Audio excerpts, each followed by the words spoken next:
እስቲ ዛሬ በአፋን ኦሮሞ የት እንገናኝ በሉ። የት ማለት ኤሰት እንገናኝ ማለት ወልሃ አርጊ ነው። አንድ ላይ የት እንገናኝ ማለት ኤሰት ወልሃ አርጊ ነው። ኤሰት ወልሃ አርጊ ነው። ሁለተኛ የትናንትናው ቦታ በአፋን ኦሮሞ ኤዶ ከሌሰት ዮኪንሞ በከ ከሌሰት።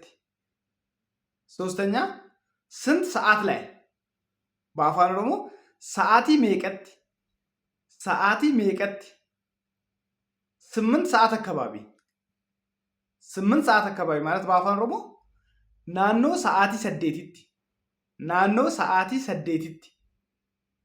አምስተኛ በቃ እዛው እንገናኝ ቶሌ አቹማት ወላ አርጊ ነው። ቶሌ አቹማት ወላ አርጊ ነው። ስድስተኛ እንዳታረፍድ እንዳታረፍድ ማለት አከ ሂምበርፈን። ሰባተኛ እና የመጨረሻ ኮመንት ላይ የምታሳውቁኝ ለእኔ ይመቸኛል ማለት በአፋን ኦሮሞ ኮመንት ላይ